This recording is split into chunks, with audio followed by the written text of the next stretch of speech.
Insemmilkom merħba l-programm News.mt. U llum se nitkellmu dwar il-fatt li għadha kemm tnediet white paper dwar il-kummerċjalizzazzjoni ta' faċilitajiet sportivi. Dan huwa proċess li għandu iwassal biex klabs u assoċjazzjonijiet sportivi ikunu jistgħu jikkummerċjalizzaw partijiet mill-faċilitajiet tagħhom. U dan mbagħad ikun jista' iwassal sabiex dawn il-klabs ikollhom dħul aktar sostenibbli li wara kollox ikun ta' sostenn għall-attività sportiva.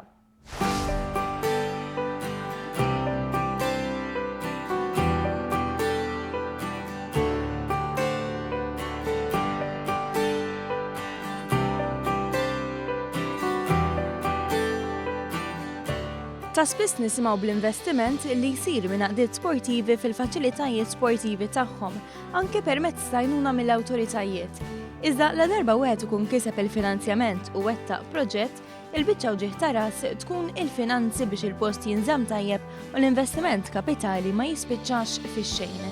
Dan wassal biex il-Gvern qed jipproponi abbozz ta' liġi li jagħmel possibbli biex għaqdiet u klabb sportivi jużaw l-art u l-faċilitajiet sportivi b'mod li jkunu jistgħu jinvolvu attività kummerċjali. Dan il-pass ittieħed fid-dawl ta' waħda mill-wediet li jinsabu fil-manifest elettorali tal-Partit Laburista li bih ġie elett dan il-Gvern. Weda illi tajtek. Naraw li niżviluppaw qafas legali u regolatorju biex ninċentivaw aktar il-professjonaliżmu u l-investiment fil-klabb sportivi. Fit-tnedija ta' din il-white paper, is-Segretarju Parlamentari għall-Isport Chris Saġus spjega kif dan il-pass ittieħed wara li saru ħafna talbiet minn għaqdiet sportivi. Għaqdiet li qed jitolbu dan fl-isfond li jkunu jistgħu jfendu l-attività sportiva tagħhom filwaqt li jkunu sostenibbli. Wara laqgħat differenti ma' qdiet differenti sportivi u disciplini sportivi, dejjem kulħadd jitkellem dwar is-sostenibilità, dwar kemm naqsu l-sponsors, dwar kemm qed jonqsu n-nies li jagħtu l-flus sabiex l-isport jibqa' mixi quddiem u aħna flimkien magħhom hemmilna li jekk nikkummerċjalizzaw il-faċilitajiet sportivi il-klabs isiru aktar sostenibbli u aktar professjonali. Naturalment, fiċ-ċentru ta' dan kollu għali il-parti sportiva tibqa' dejjem l-iktar parti importanti minn din il-faċilità. Il-white paper għandha miftuħa l-konsultazzjoni pubblika sal-aħħar ta' Marzu. Fost oħrajn qed tipproponi li kollox jibda b'4 proġetti pilota. Jiġifieri, jekk tgħaddi l-liġi jkun hemm l-ewwel 4 proġetti li jiġu kkunsidrati biex wieħed jara kif taħdem. Min hemmhekk imbagħad il-white paper tajt li l-għaqdiet sportivi kollha li għandhom l-art mogħtija lilhom b'49 sena ċens temporanja ikunu jistgħu jibbenefikaw minnha. L-avukat u l-amministratur sportiv Chris Bonnet li jen fit-tfassil tal-abbozz fisser il-kunċett warajh. Għandna numru konsiderevoli ta' artijiet illi qegħdin jintużaw għall-isport, illi qegħdin jintużaw biss għall-isport u l-għaqdiet sportivi Maltin mwet jieħdu l-ebda benefiċċju ieħor għajr illi jiġi prattikat dak l-isport f'dawk l-artijiet. Il-kunċettu illi minn dawn l-artijiet tibda ssir attività kummerċjali biex dik l-attività kummerċjali tgħin lil dik l-għaqda sportiva issir finanzjarjament sostenibbli. Kienu ġimgħat u xhur ta' konsultazzjoni ma' assoċjazzjonijiet differenti li waslu biex ittieħed dan il-pass li eventwalment għandu jwassal biex tiġi abbozzata il-liġi għal konsiderazzjoni tal-Parlament. Ġew konsultati diġà ħafna entitajiet fosthom id-Dipartiment tal-Artijiet, l-Uffiċċju tal-Estate Aid, nista' ngħid li l-Prim Ministru stess ta' importanza kbira dil white paper daħal personalment fiha u anki kellna laqgħat illi fiha esprima l-opinjoni tiegħu u fejn jixtieq illi tmur din il-white paper. Filwaqt li l-Gvern jaqbel li l-attività ekonomika hija għodda neċessarja l-organizzazzjonijiet sportivi, l-użu ħażin ta' art pubblika huwa inaċċettabbli. Għaldaqstant jekk din it-triq twassal biex il-white paper issir liġi, se ssir ħidma kontinwa biex isir monitoraġġ tal-attivitajiet kummerċjali fejn se jsir l-infurzar meħtieġ jekk ikun hemm kwalunkwe tip ta' abbuż.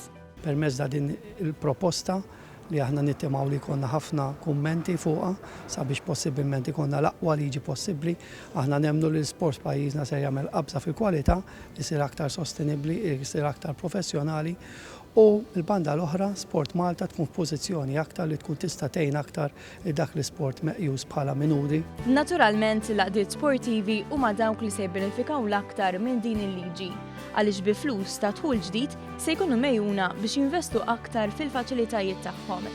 Is-sodisfazzjon min-naħa ta' dawn l-għaqdiet allura ma naqasx. Fost dawk li laqgħu din l-aħbar bit-bissima hemm David Farrugia Sacco fisem il-Federazzjoni Maltija Tennis. Konna jenna ħafna nistennew li tal-inizjattiva sseħħ għall-Federazzjoni Maltija Tennis hija biex ngħidlek hija struttura importanti peress li aħna propju ninsabu fl-eqel li jibda l-proġett tagħna. Għaldaqstant, Farrugia Sacco taħajja lil dak kollu li qalu Chris Saġus u Chris Bonnet fejn fisser id-differenza u l-impatt li tista' tħalli din il-liġi.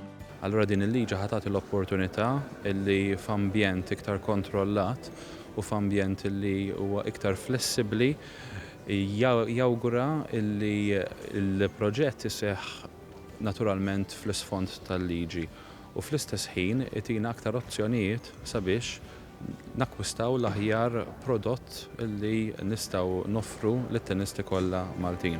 Dan is-sens ta' sodisfazzjon esprimiħ ukoll Kevin Vella fisem l-Assoċjazzjoni Maltija għall-Biljards u l-Snooker.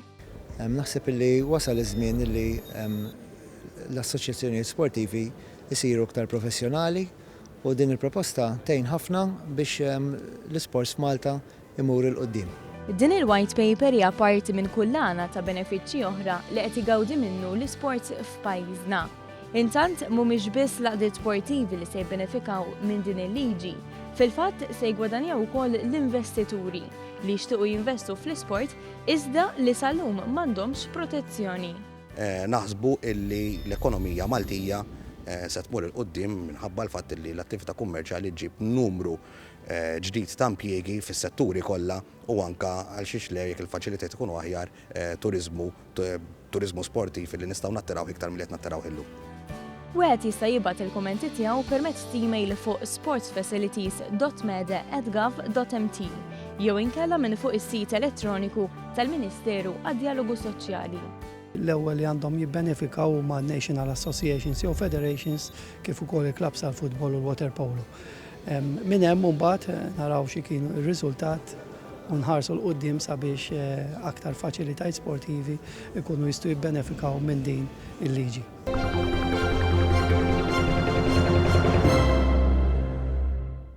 Se nitkellmu issa dwar ir-rapport tal-Kummissjoni Ewropea għax-xitwa. Minkejja li s-soltu l-Kummissjoni tkun kawta ħafna dwar l-analiżi tagħha, elenkat kif it-tkabbir ekonomiku ta' Malta kien it-tielet l-aqwa fl-Ewropa. Se nsegwu dettalji flimkien.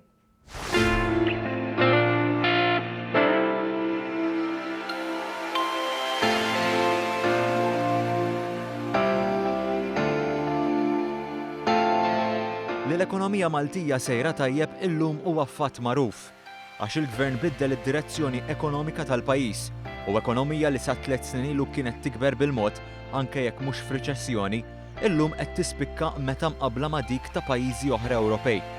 Fil-fatt, fil-waqt li ħafna ffukaw dwar x'intqal fuq Malta fit-tbassir tal-Kummissjoni Ewropea hemm iktar minn hekk. Malta tispikka iktar meta mqabbla mar-riżultati ta' pajjiżi oħra Ewropej. Fl-analiżi tagħha, il-Kummissjoni Ewropea tgħid li ħafna mill-ekonomija dinjija qed taffaċċja sfidi kbar u għalhekk ir-riski għat tkabbir Ewropew qegħdin jiżdiedu. Il-previżjoni tax-xitwa tal-Kummissjoni turi li b'mod ġenerali il-prospetti ta' tkabbir ftit li xejn inbidlu mill-ħarifa li għaddiet. Iżda fl-Ewropa, ir-riskju li tkabbir jista' jirriżulta qar minn dak imbassar żdied, prinċiparjament bħala riżultat ta' fatturi esterni. Fiż-żona euro it-tkabbir huwa mistenni li jiżdied b'1.7% din is-sena, minn 1.6% tas-sena li għaddiet u jitlaq għal 1.9% fl-2017. It-tkabbir ekonomiku tal-Unjoni Ewropea huwa mbassar li jibqa' stabbli għal 1.9% din is-sena u jitlaq għal 2% is-sena d-dieħla. Fil-każ ta' Malta, it-tbassir huwa ferm aħjar minn hekk. F'Malta, it-tkabbir ekonomiku għas-sena li għaddiet huwa maħsub li se jkun ilaħħaq l-4.9% wara li fl-ewwel 3 kwarti tas-sena dejjem qabeż il-5%. Din is-sena mistenni jkun ta' 3.9% u fl-2017 3.4%. Kejl ekonomiku importanti ieħor huwa dak tal-impjiegi. Fit-tbassir jingħad li fl-Ewropa għandha tkompli tiżdied bi prudenza ir-rata ta' nies jaħdmu u r-rati tal-qatt huma previsti li jkomplu jonqsu għalkemm b'ritmu aktar kajman mis-sena li għaddiet. Ir-rata tal-qatt fiż-żona euro hi mistennija li tinżel minn 11% fl-2015 għal 10.5% fl-2016 u 10.2% fl-2017. Fl-Unjoni Ewropea il-qatt għandu jonqos minn 9.5% fl-2015 għal 9% din is-sena u 8.7% is-sena d-dieħla. Għal darb'oħra hawn terġa' tispikka Malta. Is-sena li għaddiet Malta kellha rata ta' qatt ta' 5.4% u skont ir-rapport hekk huwa skedat li tibqa' għal perjodu li dwaru jitkellem it-tbassir. Ir-rapport jinnota wkoll kemm naqas id-deficit f'Malta u anke kif tiebet is-sitwazzjoni tad-dejn. Dejn li żdied ħafna fl-aħħar snin u llum ir-rota qiegħda ddur biex pajjiżna jista' jibda jitkellem fuq tnaqqis u mhux żieda fid-dejn pubbliku. Li dan il-gvern sal-aħħar ta' dawn il-5 snin ta' din leġislatura ħajkun irnexxielu iħassar iż-żieda fid-dejn kollu illi għamlu 3 gvernijiet ta' qabel. Jiġifieri, il-gvernijiet ta' bejn il-98 u il-2013, id-dejn kollu li għamlu ħankunu rnexxielna f'dawn il-5 snin nħassruh kollu. Iżda biex dan kollu seħħ kien hemm bżonn il-kuraġġ ta' gvern li fehem li Malta kellha timxi fit-triq differenti, kif l-aħħar jiem ikkummenta l-Prim Ministru Joseph Muscat. Dawn huma deċiżjoni li qed iwasslu l-ekonomija b'saħħitha. Il-punt prinċipali huwa illi biex l-ekonomija tibqa' b'saħħitha irridu nkomplu nieħduhom dawn id-deċiżjonijiet u mhux nifqu u nibżgħu jew ngħidu issa għamilna biżżejjed qatt ma tkun għamilt biżżejjed.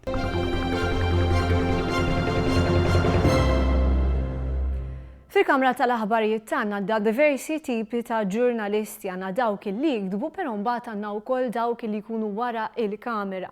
U llum jaħbad l-aħħar jum tal-Karnival.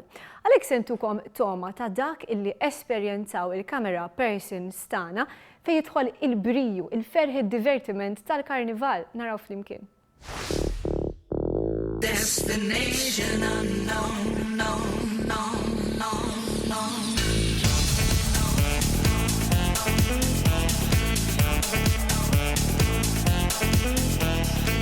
I left my job, my boss, my car, and my home.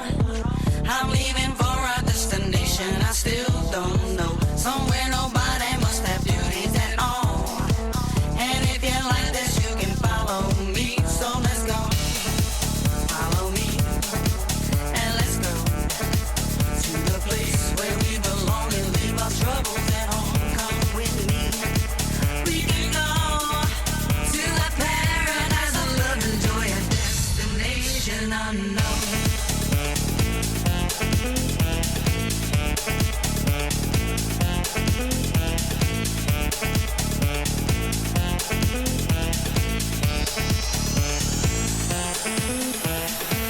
Now I won't feel those heavy shoulders no more. My life got better now, I finally enjoy. Yes, all the people wanna come here and so come on and join us, you can do that now. Let's go. Follow me and let's go to the place where we belong and leave our troubles at home. Come with me, we can go to a paradise of love and joy, a destination unknown. Yo quiero estar contigo.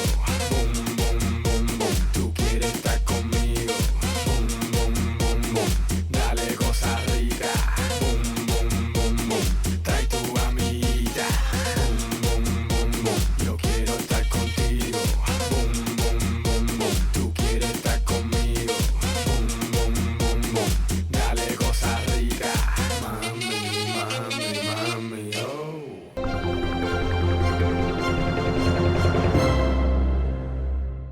Fuq YouTube għandna channel u fuq Facebook għandna paġna nħeġġiġkom iżżuruhom sabiex tkunu dejjem aġġornati. Grazzi tal-li għal darb'oħra kontu magħna, l-kumplament ta' serata tajba.